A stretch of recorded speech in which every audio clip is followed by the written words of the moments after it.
Okay, so nitroNAF here. I figured just service this thing, so I'd do a walk around and show people what this bike's all about. It's a DRZ400 2001 model. It was purchased in pieces, a lot of pieces, no motor in it and nothing. Previous owner blew up third gear on it and tried to fix it and just gave up. So I ended up buying it. Jackie actually bought it, but I did the purchasing and all that sort of stuff. Um, Ended up costing like $1,000, I think it was, altogether. We spent about 2.5 on it, and this is the end result. So I ended up getting lucky and getting some triple clamps and upside down forks off Gumtree, the DRZ400, and interestingly, the triple clamps are 13mm offset, which makes the bike handle very well.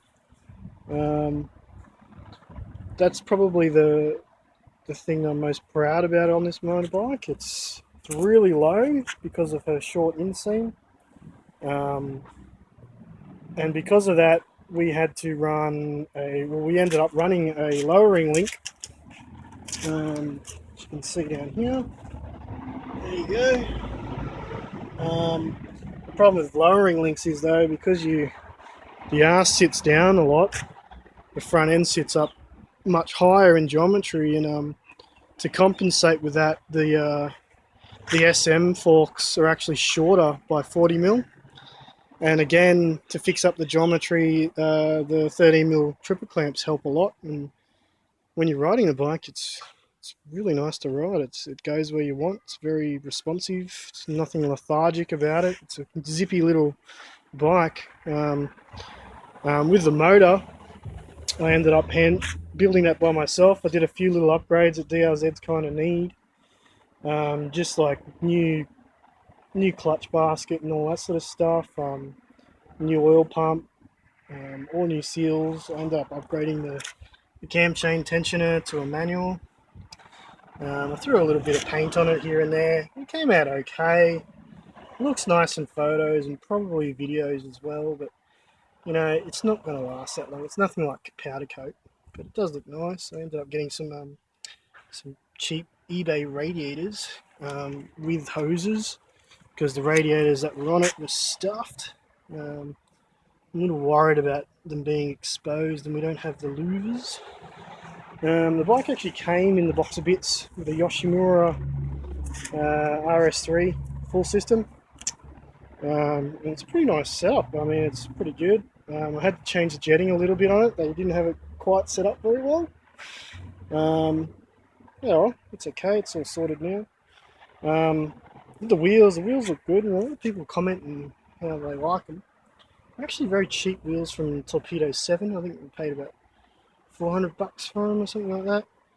And probably another $50 or $60 for a set of stickers. They're just your standard 4.25 rear wide, both 17 inches. The front's 3.5.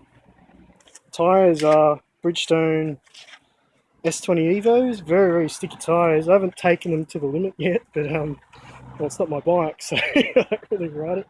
The sticker kit actually is pretty nice too. It's just like an Alibaba special actually. It's very cheap. I think it was like $60 or something like that. Cheap eBay handguards, new levers, all that sort of stuff. It was a full restore. Modified a few things like this key bracket didn't fit right because it was for the E model, because this is an E model. And yeah, my mate ended up hooking me up with braided lines and things like that, and yeah, the whole motor's brand new bottom end and forged piston and brand new valves, brand new everything really. It is essentially a brand new bike for around $3,000. Can't really complain. It's freaking awesome. It's a fun little bike. And I think it looks great. Some people don't really like it. But, I mean, the headlight, some people really don't like these headlights. I just had one laying around. just chucked a different colour shroud on it. I think my shroud was black, so I bought another shroud for 50 bucks or something for a yellow one, and off we went. Looks good. Oh yeah, I got the frame powder coated. That was all showing like signs of rust and surface rust and all sorts of things. But it's powder coated black now, and that came out really nice. It really tidies the bike up. Apart from that, it's pretty good. I mean, like you can see the calipers have been painted. That's just high temp caliper paint. And it's holding up a lot better than the engine paint, actually. Yeah, new sprockets as well, and it's got a really nice front disc on it. Actually, it's a Galfa front disc. It's a Yamaha pattern that I had laying around, and I just chucked it on. And yeah, it stops really well. It's got a 320mm instead of the standard DRZ400s that run 310. So the way I achieved that was to use another part I had laying around, which is an extension bracket for the caliper off one of my YZs. That's supposed to be for a oversized YZ front rotor 270mm. It'll fit here perfect, and all the pads line up good, and you know you can't really complain if you got bits laying around. Here's the other side of the engine. You got a few little bling bits and a new gear shifter. The other one was shagged. Yeah, there's a few little things that I'd like to get fixed up on the bike, like the overflow bottle. It's all ghetto and yuck, but you know, what do you do? They're like 80 bucks or something brand new. I'm trying to find a second-hand one at the moment. And yeah, it's oh yeah, the ignition cover inherently on these crack, so I do have some shields for it, but I haven't glued them on yet. I'll talk to the owner of the bike and see how they like it. I actually use plasti dip a lot around the bike. Like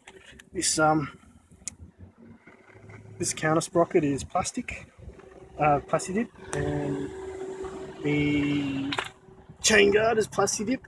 It came out alright. I mean, it's a bit dirty, but you know, looks good.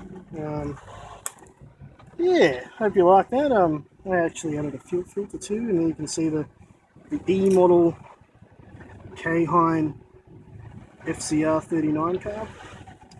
So yeah, let us know what you think, and I can make some more videos on my bike, and yeah, see how we go.